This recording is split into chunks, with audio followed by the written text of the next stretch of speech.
Hey guys, welcome back to another video. Today I'll be taking a look at the Olight Warrior Mini 2 and doing a direct comparison with the original Olight Warrior Mini.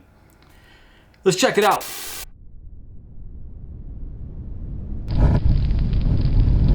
So here's everything out of the box. Of course, we have the user guide. Right here we have the 2 amp magnetic charging cable. This is really interesting. It's a brand new rubberized lanyard. I really like this. I kind of hope Olight and other flashlight companies start doing this rubberized lanyard because it feels pretty nice. It comes with a circular carabiner right here. And then right here we have the brand new Olight Warrior Mini 2. I got the limited edition Mountain Sky color, as you can see.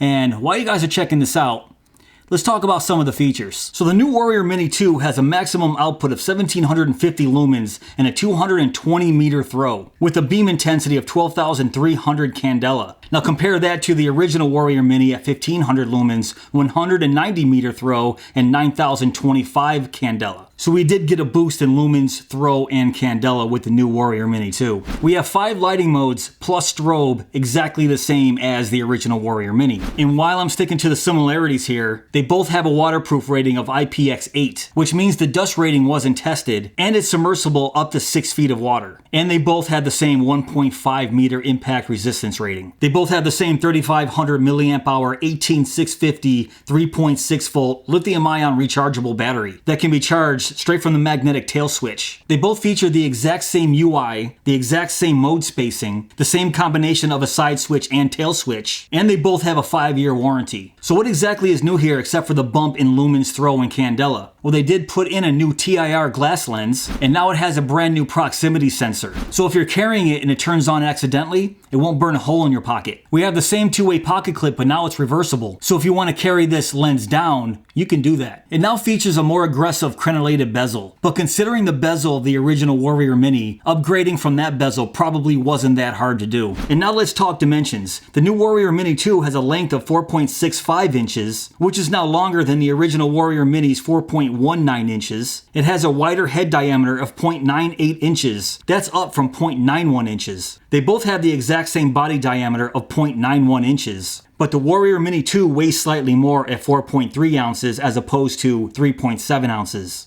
And yes, I did weigh them both with the battery in it. So yes, they did make the new Warrior Mini 2 slightly bigger, and if I hold these up side by side, you can definitely see the difference. So I'm gonna line up the very bottom of those ridges right there at the bottom of the body, right near the tail cap, and you can see the extra length right there at the bottom. It's almost the exact same length as the new spot for that split ring right here. So that gives you the ability to carry this lens down or carry it with the carabiner. So that's really interesting. And then when I lined up the lenses here, you can see the new Warrior Mini 2 has a sunken in lens and that bezel sticks out a lot more. Where the original Warrior Mini, the lens was almost flat. Yes, it is concave there. It is dipped down a little bit. But if I line up the lenses, I know it's a little hard to see on camera here, but that extra space right there is for that striking bezel to stick out just a little bit more. So it looks like those two factors have a lot to do with the extra length in the new flashlight. And then of course the head is 2 millimeters wider than the original Warrior Mini, and that probably has a lot to do with that new proximity sensor right there. And it looks like that LED is set back a little farther, so that's gonna have a lot to do with the extra 30 meters of throw. Now getting back to the size and the weight of the new Warrior Mini 2, I'm not necessarily sure if I'm a fan of that. I do like the weight and the size of the smaller Warrior Mini here. So for me specifically, I don't want my EDC lights getting bigger and heavier. But at the same time, if that means getting extra lumens, throw, and candela, and with the addition of that proximity sensor and the more aggressive bezel that's set back in, I can probably deal with it. And on top of that, I do like carrying my flashlight's lens down in my pocket, so I am a fan of this little addition right here. And speaking of that, let me just show you real quick. This is almost completely a deep pocket carry here. So you're probably looking at maybe less than 1/4 of an inch right there sticking up from the edge of that pocket clip. So now let's talk about the addition of this proximity sensor here. So with the original Warrior Mini, people were having issues with burning holes in their pockets. That's never happened to me because I used the lockout function, but for those who didn't use the lockout function, that was happening, which basically that could happen to any single flashlight on the market, but that's a whole other video. So let's just see how effective this proximity sensor is. So let's turn this on turbo, and if I get about, Wow, that's about what, 4 inches from the table? Look at that. So it steps down pretty seamlessly. I mean, that is extremely fast. How fast that dims down from turbo. And if the proximity sensor is blocked for 60 seconds, it will turn the flashlight completely off. So yes, even though I say you should be using the lockout function if you're carrying this every day in your pocket, but I still think it's a nice addition to put that proximity sensor there. It's a nice safety feature. And I know I talked about this before, but let's check out this crenellated bezel right here. Yes, this is a more aggressive crenellated bezel as we saw in the original Warrior Mini, but this might be one of the weakest bezels that I've seen in a tactical EDC flashlight. I mean, look at this. I don't know what the heck they expect you to do with this if you need to use this flashlight in a defensive situation. So that's the reason why I said it's not going to be too difficult to improve on this bezel just because of how weak it is. And I do like the fact that they raised the bezel up slightly from that lens. And now you can take a look at both tail caps on the Warrior Mini and the Warrior Mini 2, and it looks unchanged to me. And then the same thing with the side switches here. It's just the Warrior Mini 2 has a slightly larger side switch. And they both have the LED dead center of that side switch to let you know your battery life. And now let's talk about the UI here. They both have the exact same UI. So if you're familiar with the Olight UI, you're gonna feel right at home with either one of these lights. Now I was reading some reviews from people that were excited that the Warrior Mini 2 now had strobe, which was a little confusing to me because the original Warrior Mini had strobe as well. I mean, if I triple click the side switch, there's strobe. And then if we switch the user modes here by holding down the tail switch and hitting that side switch here to go in the tactical mode, half press, we have our turbo, and then full press, there's our strobe. And it's the exact same deal for the Warrior Mini 2. Triple click the side switch for strobe, and then hard press the tail, press that side switch down, and then we have our half press turbo, and then hard press strobe. And everything in the side switch is still exactly the same too. So from off, if we hold it down for a couple seconds, there's our 1 lumen moonlight mode. And then low, medium, and high are accessible by holding down that side switch while it's on. And of course, if you want to hit that turbo from the side switch, just double click. And I've already been talking about this, the lockout mode, just hold down that side switch past moonlight. Once it goes off, now it's locked out, and you can tell it's locked out with that red LED right in the center of that side switch. So this is the way I suggest you guys carry this anyways. Just lock it out when you take it out and need it. Hold it down for a few seconds, and we're back on. And earlier when I said I was a fan of the mode spacing, right now I'm gonna pop up a graph on screen. And when you're talking about moonlight is 1 lumen, then it goes to 15 lumens, 120 lumens, then 500 lumens. I really like that spacing. I'm not a big fan of seeing giant lumen gaps between low, medium, and high. So I think here they're spaced out pretty well. And you can see the lumens between Moonlight and Turbo are pretty much exactly the same on the Warrior Mini to the Warrior Mini 2, except of course now we have 1700 lumens versus 1500 lumens, and high now steps down from 500 to 200 as opposed to 500 to 170. And now in Turbo we see that same step down from 1750 to 500 to 200 instead of 1500 to 500 to 170. So the comparisons don't stop there. Oh no. It's time to compare these beams. So I'm going to take both of these flashlights out to my local park, and I'm going to compare the original Warrior Mini to the brand new Warrior Mini 2. And I want to compare beam profiles and just see how much brighter and how much more throw this really has.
Alright, so here's what I think about the new Warrior Mini 2 after seeing that beam test. So truthfully, I like both the beams. I think both of these have a very nice beam profile. But of course, the slight edge is going to go to the brand new Warrior Mini 2.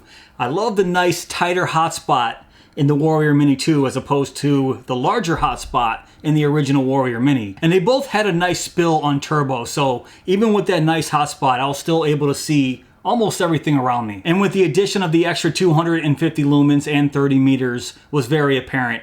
At the very end there, those trees were about 200 feet away, and this was hitting them much nicer than the first Warrior Mini, which is to be expected on turbo anyways, but when I was showing you the high, these were very, very similar in my eyes. And that's really what this flashlight is. It's a 500 lumen flashlight with the ability to go 1750 lumens. Because even though I do a turbo and heat test in my videos, I didn't do it in this one, but usually they last around 30 seconds to about a minute.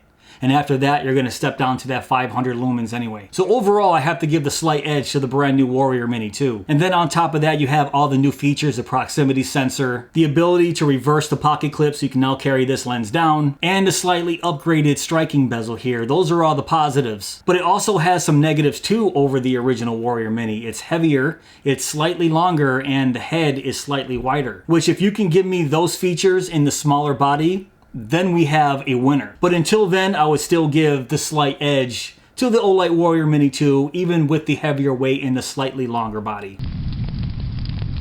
Alright guys, that's pretty much it for this video. What do you guys think of the Olight Warrior Mini 2? Now if you guys want to check this out for yourself, I will leave links below in my description box. But if you guys did enjoy this video, please give me that thumbs up. Please subscribe. And go!